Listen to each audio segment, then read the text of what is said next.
Hey everyone, it's Nikki, and welcome back to another episode of Furry Reviews. Today I'm going to be talking about the series BoJack Horseman. Now, I'm going to do my best to kind of summarize 6 seasons of this show, but it's kind of hard to summarize such a long show with so much going on in it in such a short video, but I'll do my best. BoJack Horseman is a 2D animated series on Netflix created by Raphael Bob Waksberg and animated by Shadow Machine. The first season was released on August 22nd, 2014. The show follows BoJack Horseman, a sitcom star from the 90s who's washed up in the present day and is trying to get his career back on track. The first season follows him trying to write his autobiography. And as the show progresses, it follows him and a recurring cast of characters trying to reinvigorate their Hollywood careers. In addition to BoJack Horseman, the show has 4 other main characters. Princess Carolyn, BoJack's agent, Todd, BoJack's slacker roommate, Mr. Peanut Butter, the star of a rival sitcom in the 90s and basically BoJack's kind of nemesis, and Diane Nguyen, who in the first season is his ghostwriter but becomes a large part of his life over the next 5 seasons. By the way, there are going to be spoilers for the show in this video,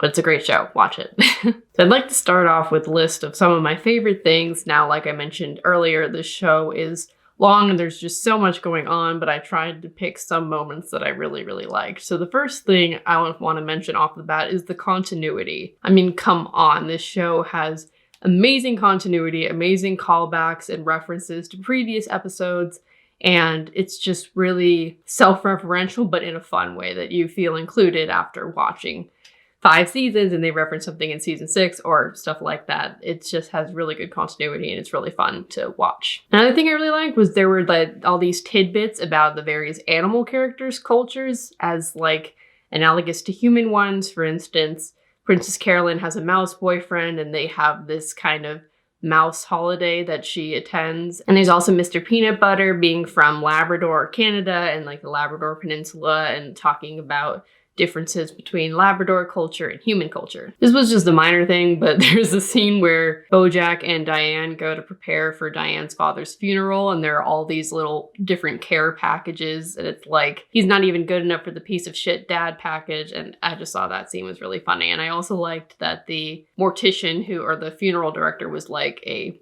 worm.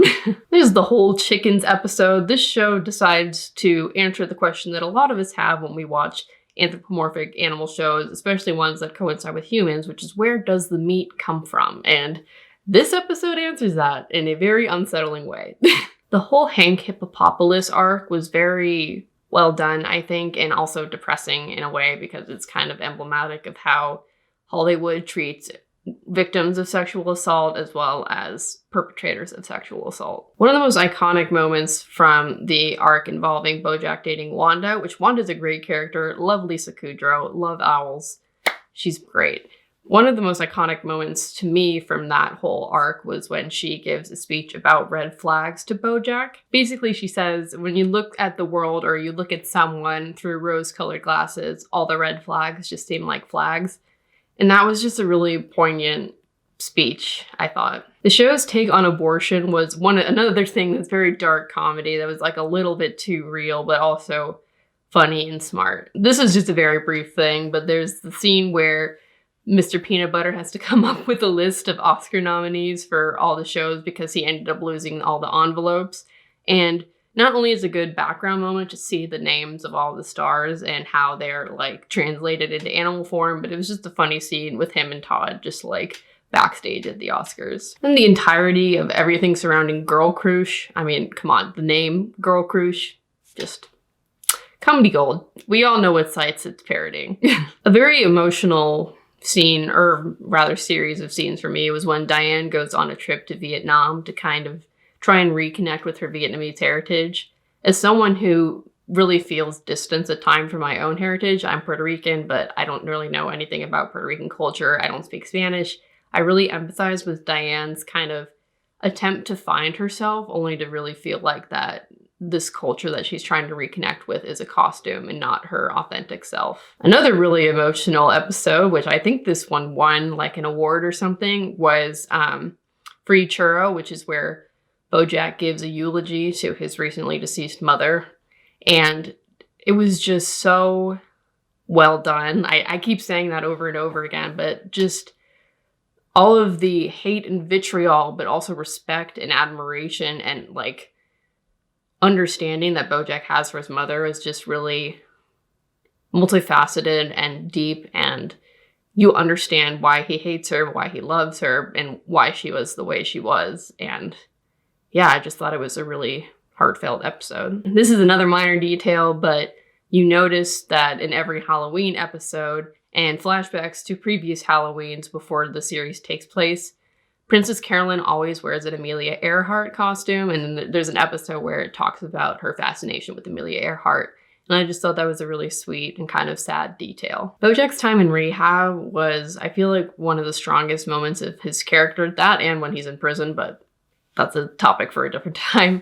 But just him coming to terms with how his addiction is a problem, but that doesn't excuse him from being a terrible person, and how he needs to learn to move on from kind of his self-defeatist and self-pitying attitude in order to become a better person. And I also really like Dr. Champ, so yeah. Then there's the whole sad dog meme, which I thought was a really, really funny poking fun at how we treat celebrities, particularly when celebrities open up, or rather don't open up, about mental illness. And I don't know if the show actually went there, but I thought it was a really interesting deconstruction, because a lot of the time we picture people with depression a very particular way, and the idea that someone is happy-go-lucky, as Mr. Peanut Butter could actually have depression, was a really interesting kind of subversion of that. I think the show implies that he's not actually depressed. It was kind of ambiguous, but I thought it was still a really interesting take on how people co-opt depression. And towards the end of the series, there's just a really hurrah moment for Kelsey, who's this indie director that was directing a documentary about biopic about Secretariat starring BoJack. And she finally gets some recognition in the show. She ends up directing this superheroine movie, but she kind of convinces the executives to make it less silly and sexist, and revolving around corporate feminism and actually something meaningful. And I was just like, yes, Kelsey, you get that freaking movie out into the world. Finally. I already talked about the shows. I mean, obviously depression and mental illness are major themes throughout the show. And I was talking earlier about Mr. Peanut Butter's supposed depression, but I really thought that Diane's character development throughout the second half of the last season was just really emblematic of what it's like to have depression. By the way, I have depression. But just her struggling with being on and off medication as a creative person, I thought that arc was really realistic, but I was also really happy for her when she finally did the right thing for her health and happiness. Another sweet but tiny moment was when Mr. Peanut Butter finally gets his crossover episode in season 6, when he visits a set in a museum of his old show, and BoJack finally agrees to accompany him onto the set. And it was just very heartwarming. And last but not least, Wanda has a little cameo at the end of season 6. It was just really funny. And like I was mentioning earlier, I really liked Wanda as a character. So just seeing her kind of back in the show, like I was talking about earlier, that continuity, it never fails you. So yeah. All right, now I'm going to start talking about some of the more technical elements of the show, which include the storytelling and writing, the art style and character design, the setting and world building, the performances, and the music in the show. Storytelling and writing. Like I was mentioning during my favorite moments part of this video, the storytelling in BoJack is excellent, and it's obviously the main draw of the series for most people who aren't into anthropomorphic animals or animation more generally. The show starts off pretty episodic, but over the course of the first season, it became a good mixture of episodic plots, overarching stories, and running jokes and callbacks to previous episodes. The continuity is off the charts, and the show manages to balance both humor and depressing drama very well. Although the show does get kind of bleak as it goes on, particularly in the second half of the last season. That said, I love the characters and their arcs throughout the show. They're really realistically amazing and terrible at the same time, but the show makes you empathize with or even feel bad for characters, even as they do terrible things. Not just BoJack, but also Princess Carolyn, Mr. Peanut Butter, Diane, everybody has a dark side that you kind of go, ugh, but you still love them for whatever reason. As I mentioned before, the show is pretty depressing at times, and it can be kind of hard to watch almost because of just that bleak tone. And it can also be hard to root for people during certain parts or certain episodes when you know nothing is going to happen. Nothing's going to go their way. Nothing good is going to happen to them. But still, the writing is fantastic. Art style and character design. I think this might be an unpopular opinion in the furry fandom, but I really like series that combine both anthropomorphic characters and human characters. And I think that Lisa Hanawald's production design for the show really integrates those two types of characters, the human and the animal characters. And they really seem like they're a part of the same world. I do wish that limited animation or this kind of like 2D puppet rigged animation were not the only forms of 2D animation that still seem to be around, but oh well, I'm sure the budget was high enough for this show. Setting and world building. The setting is another amazing part of BoJack. There are so many animal puns and visual gags in the back of every single shot. This also is like kudos to Lisa Hanawald's production design and just the background art of the show. You can tell the animators had a really great time working on it. There are also really funny, interesting, and disturbing tidbits about the nature of the talking animals in this show, such as where meat comes from, which I mentioned when I was talking about the chickens episode. Speciesism, which was kind of the backdrop for Princess Carolyn and her boyfriend, who was a mouse. Their religious traditions involved being very speciesist against cats, shall we say, and different cultures of different animals. Performances. The performances on this show are great. It obviously has an all-star cast, and the main and recurring cast are terrific. And there's also a ton, like a cornucopia of really great guest stars throughout the series. Music. There are a few musical numbers throughout the show, and most of them are kind of silly or comedic.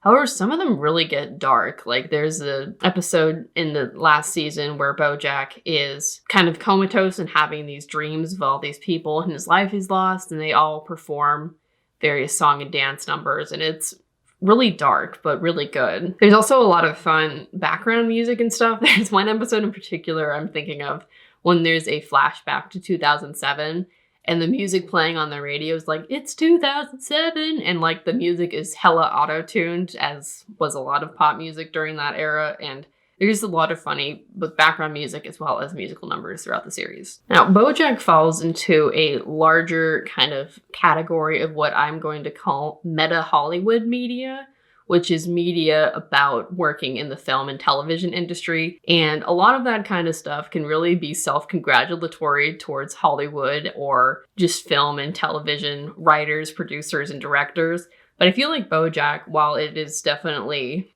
baked in the culture of Hollywood, it's more critical of Hollywood than a lot of these kind of works tend to be, but not critical in a very shallow way, but actually kind of hitting deep at the very nature of the film and television industry. So when I was thinking of media to compare it with, the first thing that came to mind was Birdman, just with this kind of like dark and angsty male lead who he works more in, I guess, in theater than in Hollywood, but that was the first thing that came to mind. And also Animaniacs, which I will have an Animaniacs review at some point, but Animaniacs is also very referential to Hollywood culture, but for obviously a very different audience with a very different tone. I'm sure there are other comparisons that you can have to those kinds of movies and TV shows.